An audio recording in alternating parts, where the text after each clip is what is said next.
bivalved cup-shaped structure. Bowman's capsule is bivalved cup-shaped structure. This is said to be as the Bowman's capsule. The sentence is, just assume when we observe the structure of the Bowman's capsule, this is the Bowman's capsule. Definitely this Bowman's capsule is bivalved cup-shaped structure. Definitely this is the one wall, this is another wall. This is the one wall, this is the another wall. So that only this is said to be as the bivalved cup-shaped structure. Bowman's capsule is bivalved cup-shaped structure. Of this is said to be as the inner wall. This is the inner wall. This is said to be as the outer wall. This is the outer wall. Definitely both the inner as well as outer wall is lined with the simple squamous epithelium. Definitely in the case of the Bowman's capsule, this is said to be as the inner wall, this is the outer wall. Both the inner as well as the outer wall is lined with simple squamous epithelium. Simple squamous epithelial cells are present in the inner and outer wall of the Bowman's capsule. Again, simple squamous epithelial cells which are present in the inner wall are modified into a specialized cells.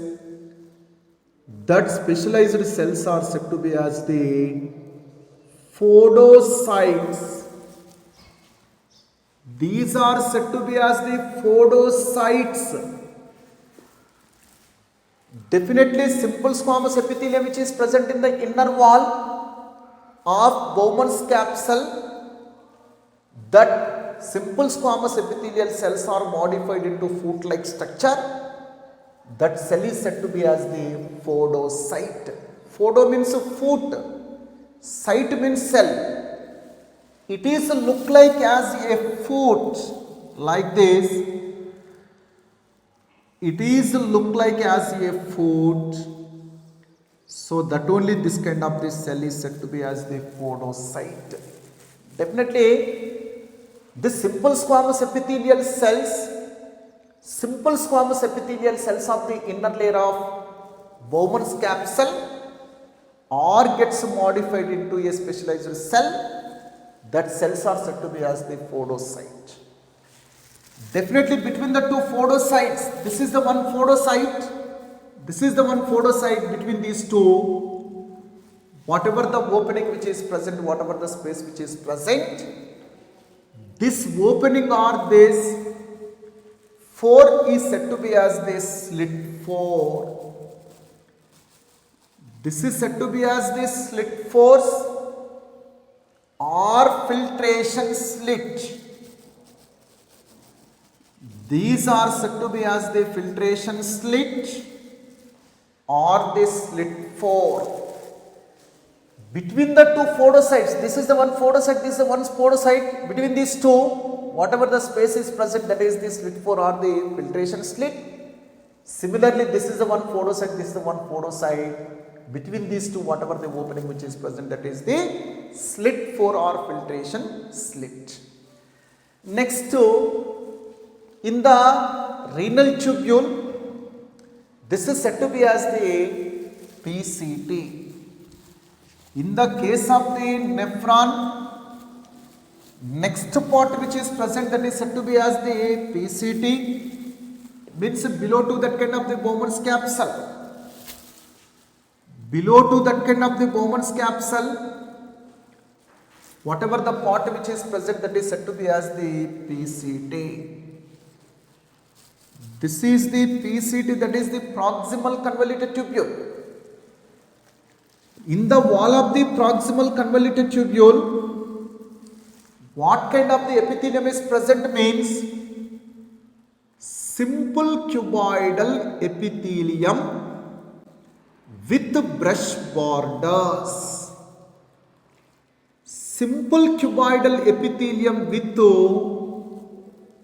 brush borders is present to increase the surface area for absorption. Definitely this is the PCT. So next part in the nephron is the PCT.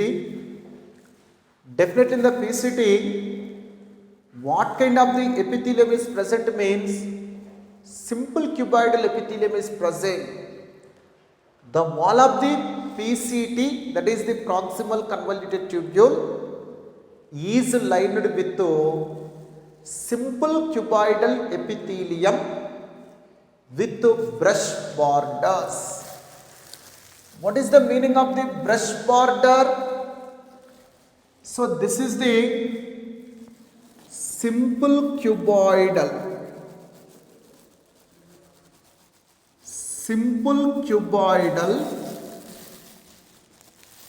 epithelium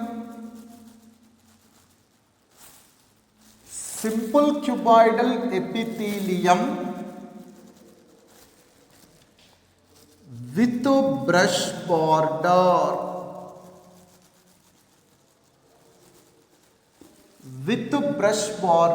What is the meaning of the brush border means? Brush border means definitely villi and microvilli, if they are present on the apical surface of this cell,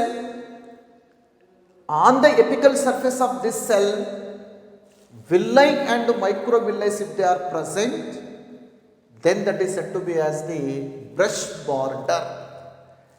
Definitely whenever these villi and microvilli are unfolded, surface area is greatly increases for absorption. So definitely for increasing the surface area of essential substances from urine, this brush borders are a lot useful. These brush borders are a lot useful to increase the surface area for reabsorption of essential materials from the urine. So definitely simple cuboidal epithelium with brush borders are only appears in the case of the PCT, proximal convoluted tubule. So this is the principal site for the reabsorption of the substances from primary urine.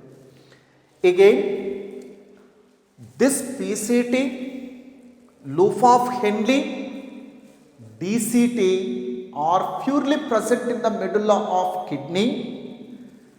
Glomerulus Bowman's capsule are purely present in the cortex of kidney.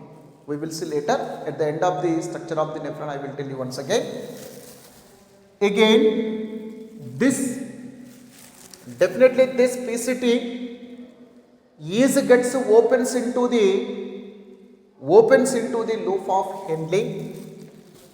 Definitely this PCT gets opens into loop of Henle. This is the loop of Henle. This is the loop of Henle. PCT gets opens into loop of Henle. So this loop of Henle is U-shaped structure or hairpin like structure.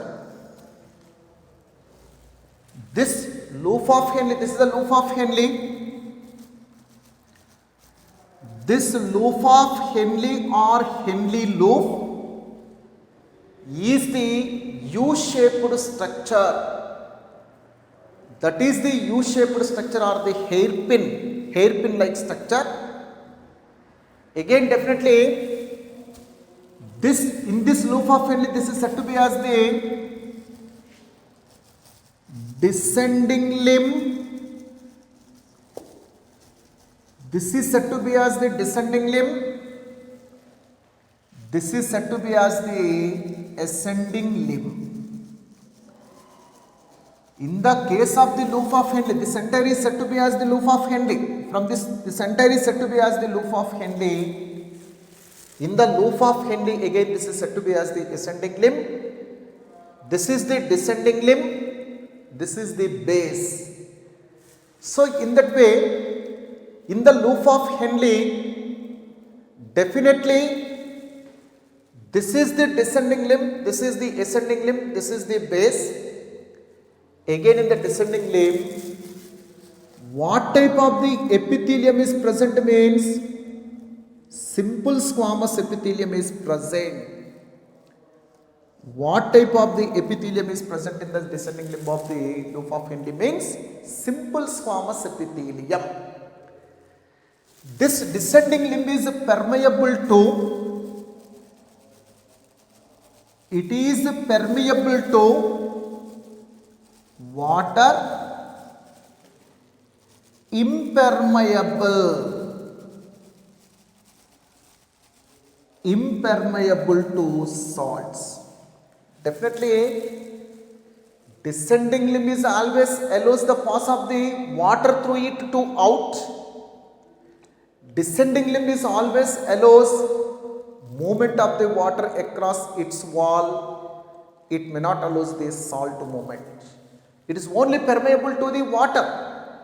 It allows the movement of the water from the lumen of descending limb to the out. It may not allows the salt movement. So it is the permeable to water, impermeable to salt. When we observe the ascending limb, definitely again in the ascending limb of loop of Henle, again in the ascending limb of loop of Henle, two portions are present. One is the thin segment. In the case of the ascending limb of the loop of Henle, again this is the thin segment, this is the thick segment. This is the thin segment. This is the thick segment. This is the thick segment. Again in the case of the ascending limb, from this onwards to this onwards, entire is said to be as the ascending limb. Again in the ascending limb, first part is the thin segment, second part is said to be as the thick segment. In the thin segment, simple squamous epithelium is present. In the thin segment of ascending limb of the loop of Henle, simple squamous epithelium is present. In the thick segment of ascending limb of the loop of Henle, simple cuboidal epithelium is present. Definitely in the thin segment, this is the simple squamous epithelium. This is the simple squamous epithelium, means in the thin segment of ascending limb of loop of Henle, simple squamous epithelium is present. In the thick segment of loop of Henle, simple cuboidal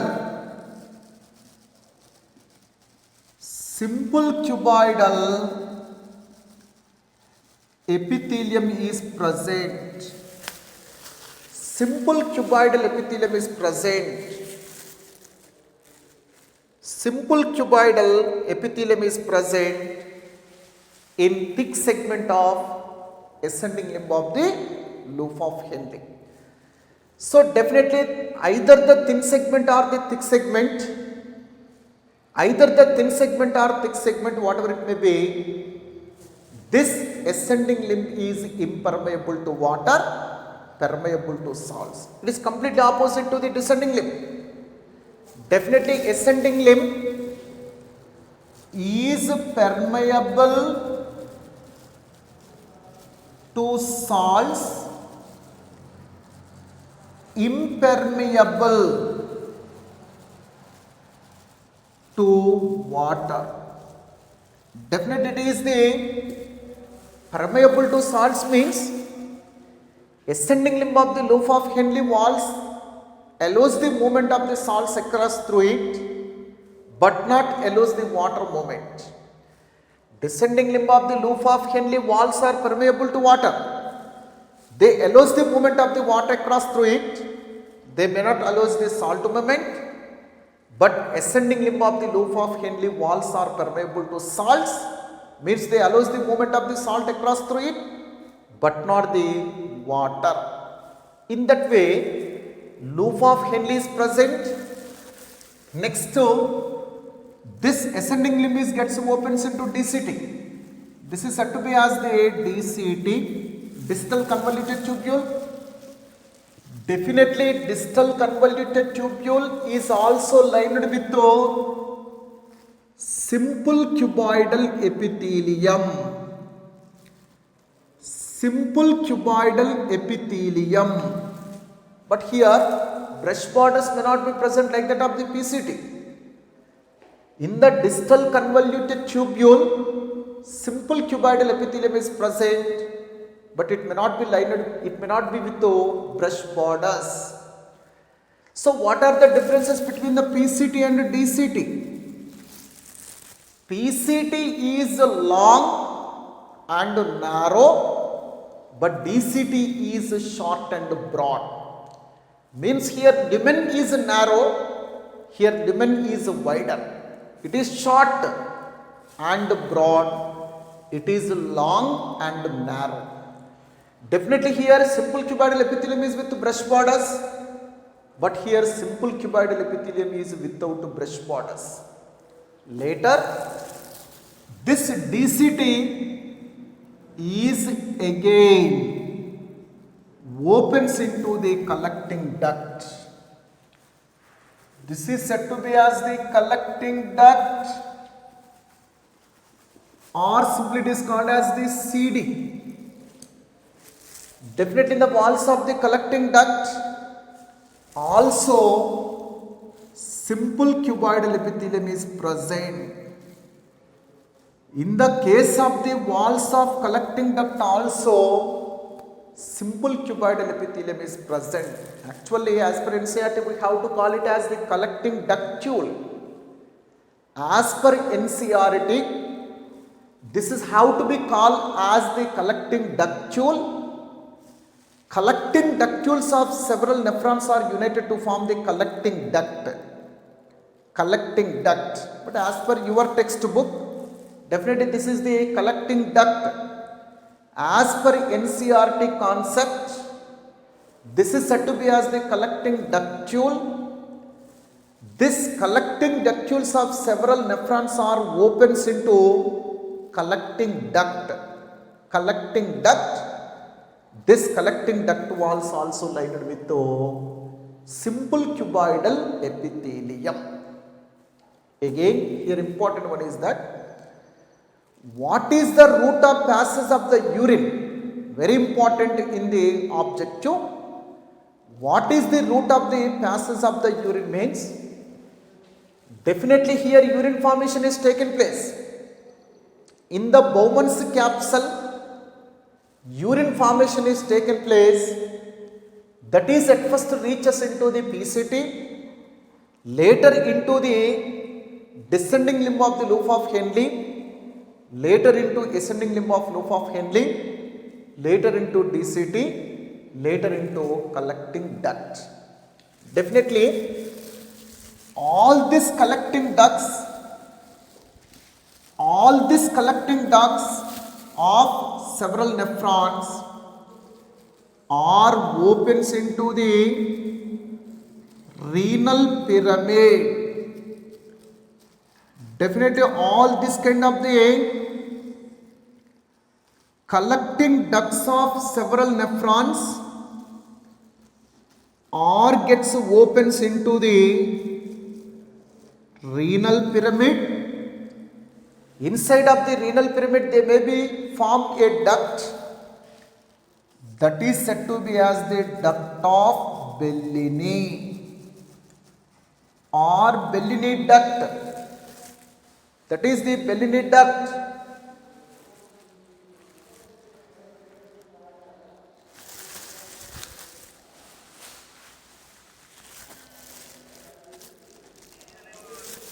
hello పెట్టినావా number పెట్టినావా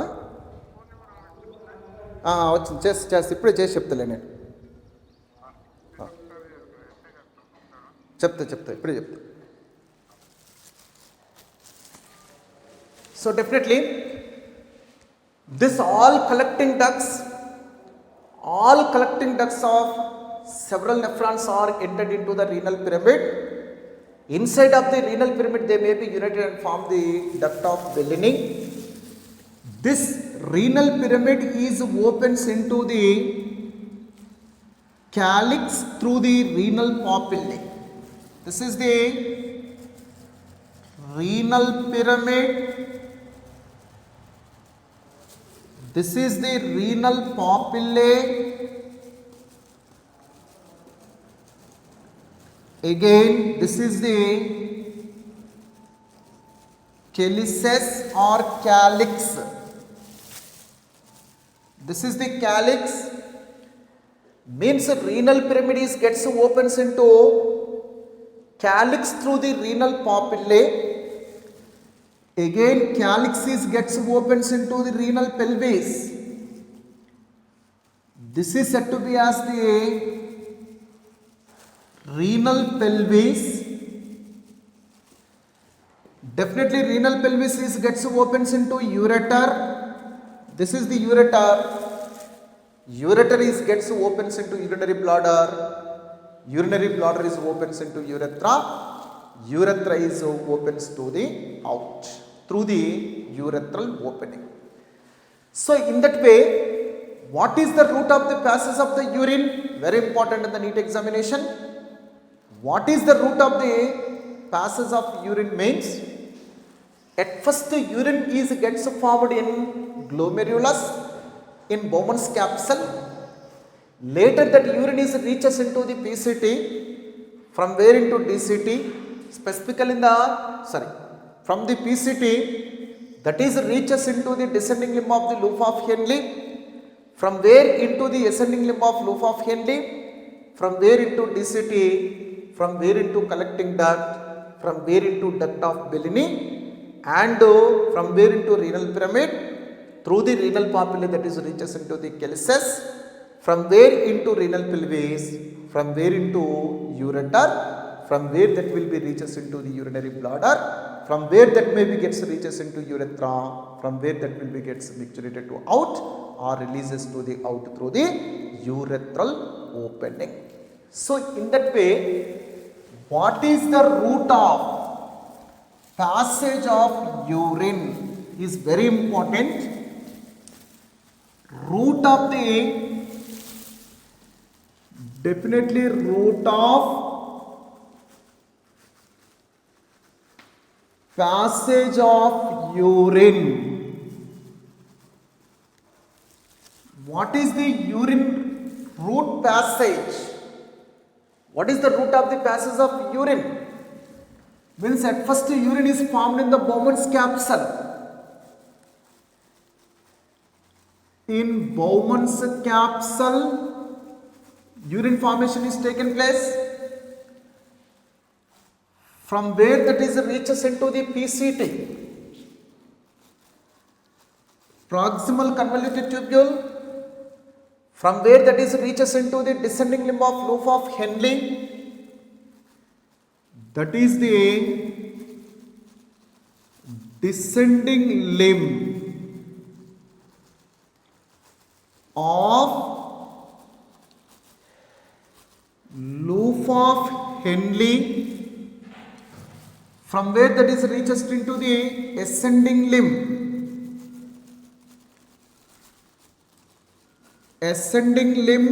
of loop of Henle, from where that is reaches into the DCT, from where that is reaches into the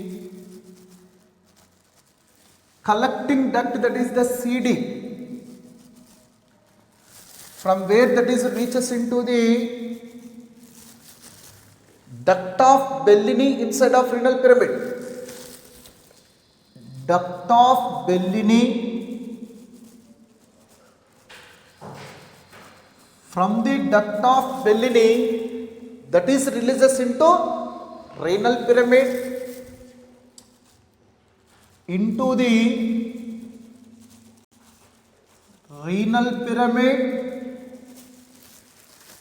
again from the renal pyramid,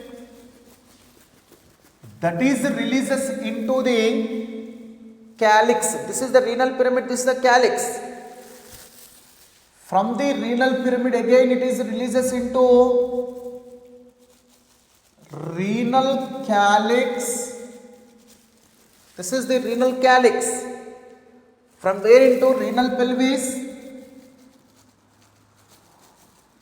From where into renal pelvis? This is the renal pelvis, this is the ureter.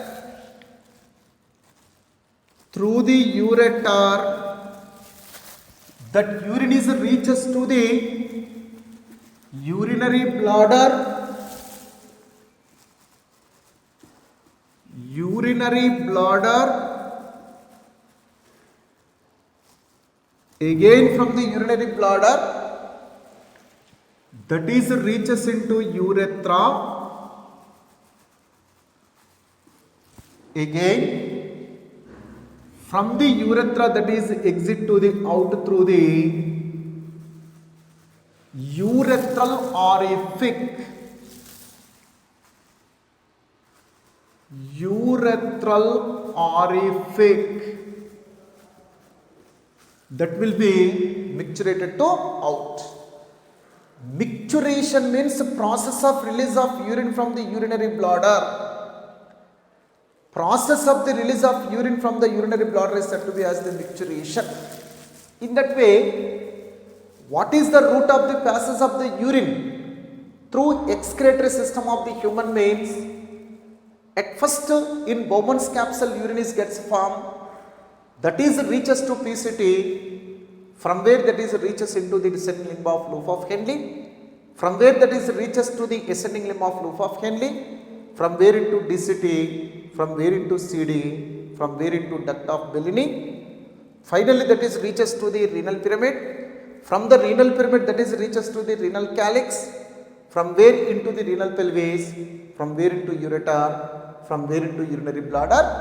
From the urinary bladder, that urine is reaches to the urethra. From where through the urethral orifice, that will be releases to the out, that is said to be as the micturition. This is the route of the passage of urine. Again, of these various parts of the nephron, what are the portions which are present in the cortex of kidney? Cortex means outer portion of the kidney is the cortex. Inner portion is said to be as the medulla. Definitely, of the various parts of nephron, what are the parts which may be present in the cortex? What are the parts which may be present in the medulla? Means definitely parts of nephron present in cortex. Again, part of nephron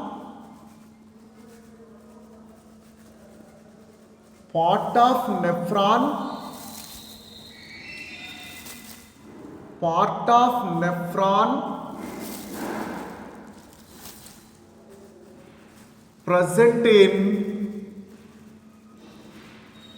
medulla. Very important in the objective. What are the parts of the nephron which are present in the or located in cortex? What are the parts of the nephrons which are present in the medulla? Means first glomerulus,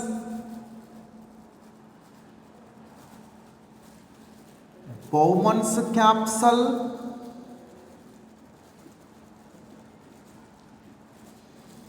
again PCT, DCT, part of CD, but not complete portion of this CD, a part of this CD. So definitely what are the What are the parts of nephrons which are located in cortex of kidney? What are the parts of the nephrons which are located in medulla of kidney? Means definitely glomerulus, Bowman's capsule, PCT, DCT, part of CD are located in renal cortex. Cortex means outer portion of the kidney is the cortex. What are the portions which are present in the medulla? Means loop of Henle is completely located in medulla. A part of CD, collecting duct, is present in medulla. So collecting duct is the only one portion which is extended both in cortex and medulla of kidney.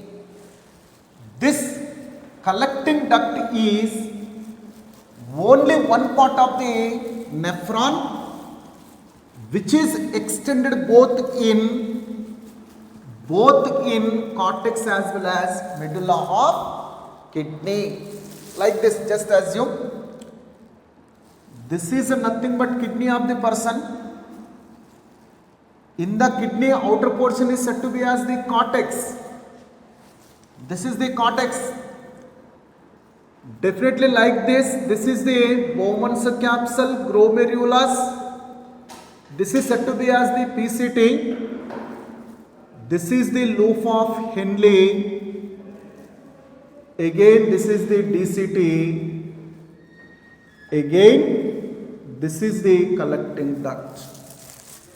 So in this case, this is the cortex, this is the medulla.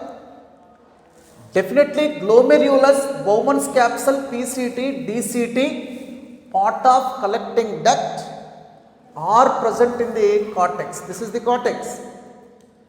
In the medullary part, only loop of Henle. This is the loop of Henle. This is part of the collecting duct.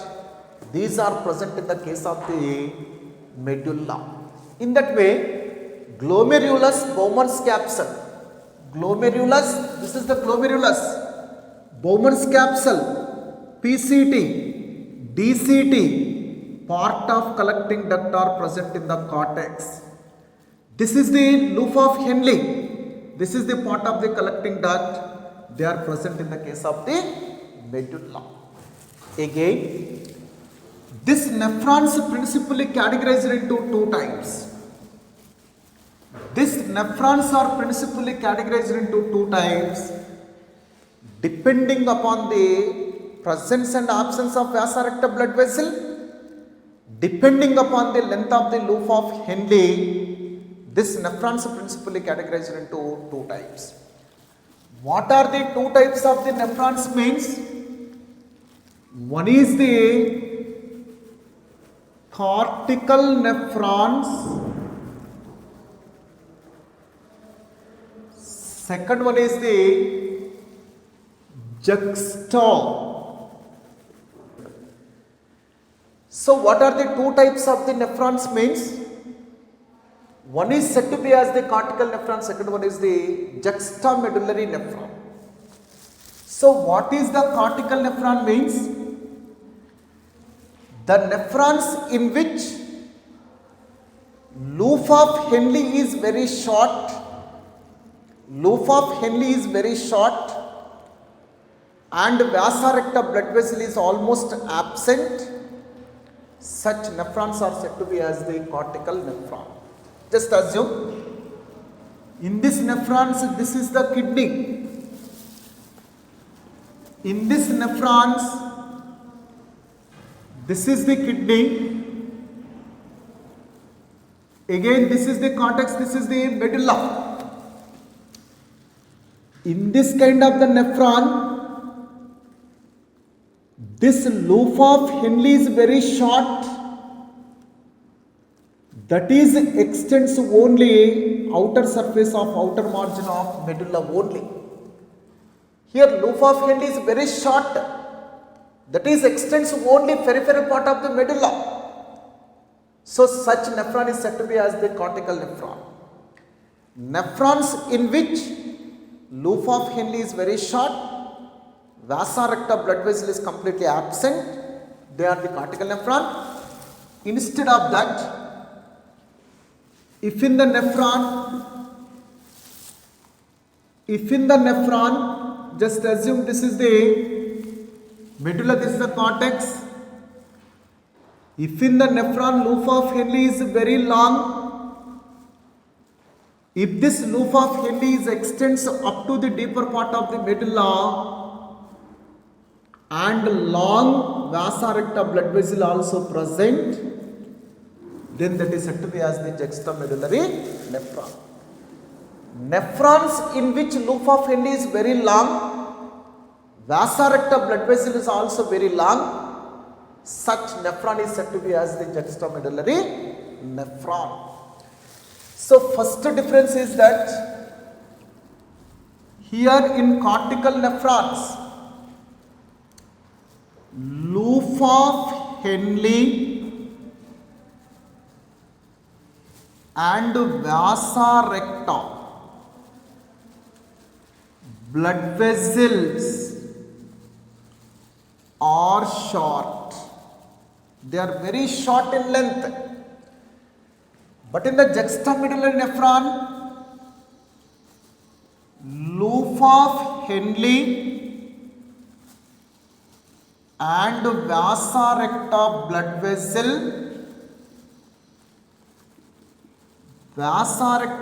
vessels are long. So that only loop of Henle is extends into the deeper part of the medulla in this juxtamedullary nephrons.